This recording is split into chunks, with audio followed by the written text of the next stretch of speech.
guys, Ralph here, and welcome to True Power Trumpet Fitness on this terrific Tuesday here in Connecticut. Life's good, guys. Life's good. Anyway, I have to get this up quick. It's barely 8 o'clock here in the morning. I had no time to do anything yesterday, as you guys know. Business is booming on both ends, which is great, but it's really, really busy. So I want to get this up. I'm going crazy again today as well, but here we go. Anyway, with that said, you saw the thumbnail. Bernie, king of the New York studios. King, czar, emperor, tyrannous, ruler. He owned the studios, and with good reason. Just a monster of monsters. Just an incredible trumpet player. A real throwback to the whole Mel Broyles type of thing and everything. Wonderful. Let me honk a little bit, haven't played a note, and we'll see what we got.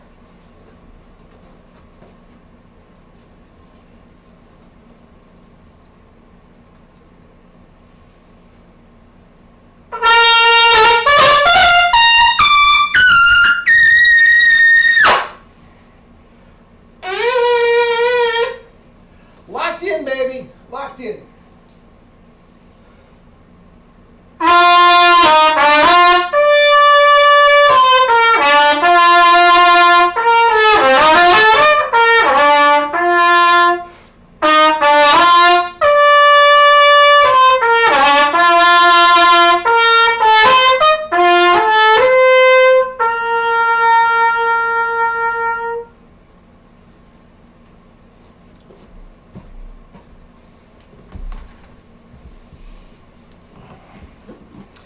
Anyway, Bernie. Anyway, a friend of mine sent me a link, which I'm going to leave down below, which is a compilation of all his, not all his, but a lot of his iconic licks. Okay, it starts with a cadenza type thing, very reminiscent of Tootie's Trumpets and Trumpeter's Prayer by Gazzo and all that sort of stuff. And then it leads to a lot of his lead stuff. Okay, and incredible. Now we'll talk about his chops and everything. Let's do a little bit about his history. Again, now he was there. He died young. He died like 56, 57. They called it a blood disorder. Sounds like leukemia to me, but whatever. Guys, you got to take care of yourself. Another video. Anyway, yes, born in Brooklyn. And went to the prestigious High School of Music and Art in Manhattan. And from what we can tell, guys, that was the extent of his musical training. Okay? Now, back then, it was along the lines of a conservatory, I guess. I mean, it's not like he went to Juilliard and got a PhD, at Yale or something like that. I mean, this, like, back then, if you were talented, I mean, you made your bones. You went out and went on the road. I mean, that's exactly what Doc Severinsen did. And, that's what he did. At 16 years old, he started going on the road. Top bands, I mean, Artie Shaw, Xavier Cugat, all that sort of thing. Playing lead, and just a tremendous talent. Now, like Doc, you make your bones, you get a reputation, you come in off the road, and he got into the amazingly lucrative session studio scene. Now, back then, the golden age of music. There was no electronic music, no keyboards, no synthesizers, nothing. It was all instrumental music done live in the studios, and it was an incredible time, ka-ching, ka-ching, to make money, and he had it locked up. Legend goes, he had a beautiful, beautiful home out on Great Neck, Long Island. I guess you could call it a mansion. But he, if you know anything about Great Neck, Long Island, it's like Greenwich, Connecticut, or Beverly Hills, or Bel Air, or something like that out in California. The creme de la creme, I mean the top nth percent of wealth. And he was there with all the bankers and hedge fund, well, no hedge funds back then, but you get the idea. He made coin, man. He just had it down. Now, that was before the union caved on us. Now, back then, if you did a jingle, you literally got a couple cents every single time the jingle was played. So you get a worldwide jingle, and I'll talk about Pepsi Cola in a second. I mean, it's played in Japan, it's played in China, it's played in Brazil. You're getting money on it. They made a fortune. A fortune by anyone's calculation. They were living large.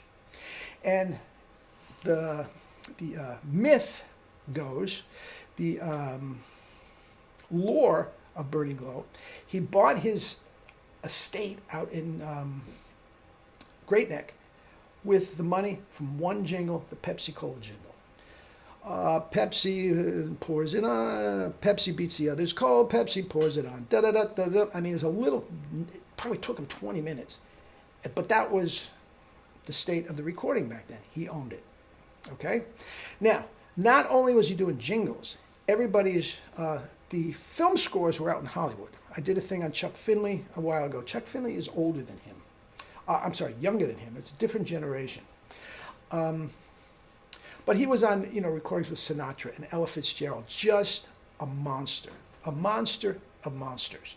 Now, the thing about it is, guys, he was almost self-taught. Wikipedia or anything, I can't find anything about him studying with somebody.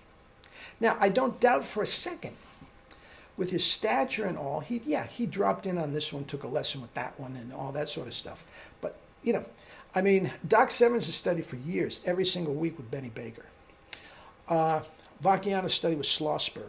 Mel Broyle studied with Vacchiano. Phil Smith studied, 4 years. No. There's none of that anywhere. This is an extraordinarily talented guy. Extraordinarily talented. Now, his chops. Take a look at that setup, man. Is that the most beautiful thing you've ever seen in your life? You talked about locked and loaded, man. There's no strain anywhere. It is thick on the top, thick on the bottom, and if you listen to the pop, that's another thing. Did I mention this? I don't know. But a friend of mine sent me a link, and I'll put it down below, of a compilation of a tribute to Bernie Glow. And it starts off with a beautiful cadenza on one of his recordings, very reminiscent of Trumpeter's Prayer, Conrad Gozzo, and all that sort of stuff. And then it goes into his iconic lead playing that he has. Very, very interesting. Check it out. But again, get back to the chops, man. Look at, it looks like Maurice Andre. It really does. Now, he was using back then, now remember, 1950, 1960, the equipment was not what it is now. And he was using a Mount Vernon Bach 5C, and he had a 5E in the case for emergencies. Okay? Now, if you think what Vacchiano was using, if you think that was small. 5C was small. Now, he was still there when I first moved there. And he was at the end of his career, his life, unfortunately. And there was a new breed coming in. Him, Clark Terry, Dick Perry, John Frost. The older generation was sort of getting bumped out by Lou Soloff, Alan Rubin, Marvin Stamm. And the grapevine had a whole lot of animosity between the two. Whether it was the two factions, whether it was there or not, I don't know. But I'm telling you, man, there was so much money to be made. It doesn't surprise me a bit if things got a little ugly at times. But anyway, back to Bernie Glow and his chops. Guys, now he did a full article in New Yorker magazine, which was then published again in the New York City Brass Conference for Scholarships catalog. That was run by Charlie Colin back then. And it was a wonderful, just an extraordinary conference. It was better than the ITG. Because again, back there, anybody that was anybody was in New York. And everybody was at the conference. And they wrote an article about him. And it was interesting. Now, I told you, back when I was first there, a good lead player had a G. Very few guys had legitimate double Cs. And it's not like everybody today has some sort of very, very few of them have legitimate double Cs. But there's certainly more available than they were back then. Now, he said in his own words, F and F sharp were his notes. He could play them all day long. G, he had them. He didn't have them exclusively. A lot of them, depending on what time of day, but F and F sharp were his notes, and he was the king. He came right out and said, a lot of G's or anything above that, call Bob McCoy and Ernie Royal. I should do videos on them as well. But this is what's going on, guys. But listen to the way he played. Listen to the pop. Extraordinary. Just absolutely extraordinary. Very much in the round, the ilk of Mel Broyles. Very much. Anyway, that's that. Eat and drink your fruits and vegetables and live your life with true power. Not the fake stuff, true power. Love you all.